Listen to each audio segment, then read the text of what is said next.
नमस्कार। इस समय हम मौजूद हैं हरियाणा के जिला अंबाला में। इस समय हम पहुंचे हैं ग्राम पंचायत दिनारपुर में। हम आपको बता दें हमारे साथ सरपंच प्रतिनिधि व पंच प्रतिनिधि आज गांव के जुड़ चुके हैं।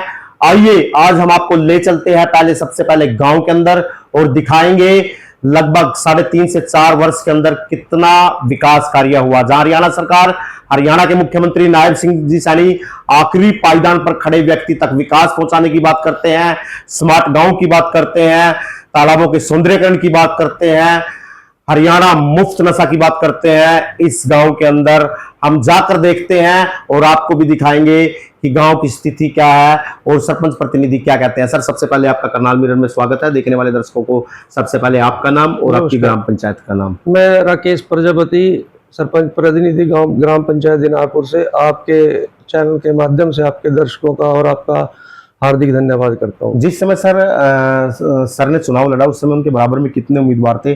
प्रतिनिधि के तौर पर आप गली गली चले और कितनी वोटों से आप जीत दिलाकर लेके आए?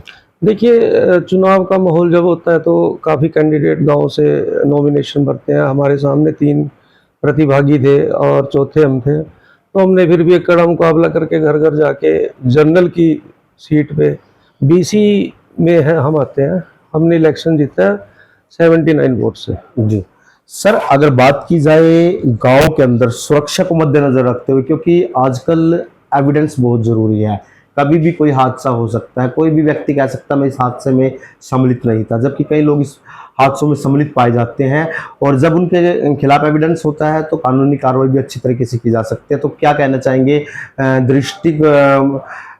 सुरक्षा की दृष्टि को लेते हुए आपने गाँव में क्या कदम उठाए?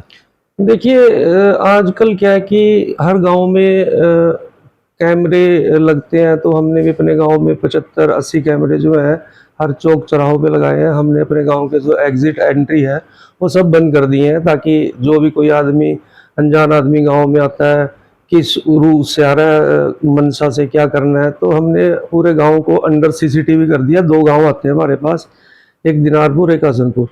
अभी जैसे पहले नशा बहुत एक लेवल पे बढ़ा हुआ था काफी, तो उस नशे को जैसे कोई धर्मशाला में बैठ के या कोई कहीं गांव के ऐसे स्पॉट थे जहाँ पे बैठ के वो नशा करते थे, तो हमने उनको सबको अंडर सीसीटीवी कर दिया और जो नशा है उसको बहुत हद तक, एक किस्म का 99% हमने गांव से नशा खत्म कर दिया। अब जो बचा हुआ है वो लोग गांव से बाहर जाके कहीं पे भी नशा करते हैं। सर, नशे की बात की जाए, नशा एक अभिशाप है, युवाओं को क्या मैसेज देना चाहेंगे? और युवाओं के लिए जो नशा छोड़ चुके हैं और जो नशा नहीं करते, खेल के लिए जागरूक है, तो क्या कहना चाहेंगे? उनके लिए क्या सुविधा की गई सर? देखिए, नशे के उसमें तो हमने अपने गांव के बच्चे हैं जो काफ़ी समय से, हमारे गांव में एक डिमांड थी कि खेल के मैदान नहीं है गांव में, तो हमने 4 एकड़ जो गांव का जो बच्चों के लिए था उनको 4 एकड़ का मैदान उनको खेलने के लिए दे दिया, ताकि वो नशे की तरफ ना जाएं और अपना पूरा समय जो है वो अपना ग्राउंड में बिताएं और नशे से दूर रहें। सर, बात की जाए जिस समय हमने आपके गांव की एंट्री की, क्योंकि अभी हम गांव में गए थे, लोगों से भी हमने बात की, देखो विपक्ष और पक्ष दोनों जगह होता है, हर गांव में होता है, शहर भी होता है, लेकिन आपका जो बाउंड्री जो जहां से जैसे गांव से हम अंदर गए, जो आपका द्वार बड़ा सुंदर, काफी अच्छा लग रहा था सर।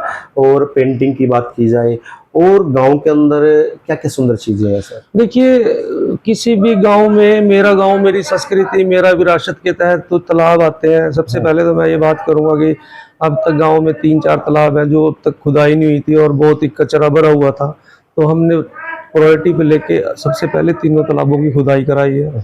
खुदाई करा के उन पे 10 फुट की जाली लगाई है ताकि कोई दुर्घटना ना हो सके। बिल्कुल राइट। अब उसके बाद एक प्रेफरेंस क्या आती है कि अब तालाब भी खुद गए हैं और उस पर जाली भी लगी है, अब वो पानी जो वेस्ट उसमें ओवरफ्लो होता है उसका क्या यूज किया जाए। तो हमने अपनी पंचायत में प्रस्ताव पास करके एक निर्णय लिया कि हम 2 तालाबों पे एक सोलर का पंप लगाते हैं, ताकि वो जो पानी है वो पानी हम एग्रीकल्चर में यूज कर सकें।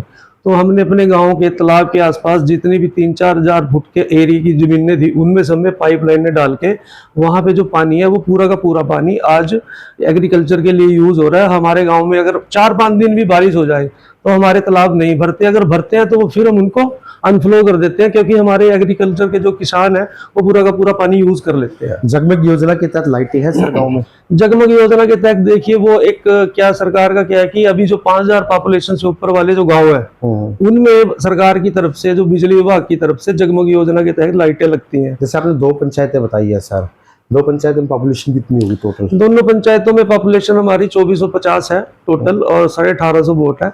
और हमने तिरंगा लाइटें अपने गांव में लगा दी हैं रात को, किसी भी गली पे कहीं पे भी तो अंधेरा नहीं होता। जो मैक्सिमम पॉइंट है हमने वो सॉर्ट आउट कर लिया, जो डार्क पॉइंट थे।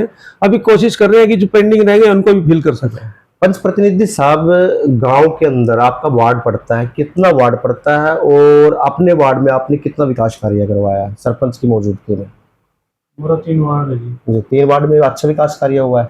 हाँ जी, सरपंच आप सहयोग करते हैं पूरी तरह से जी।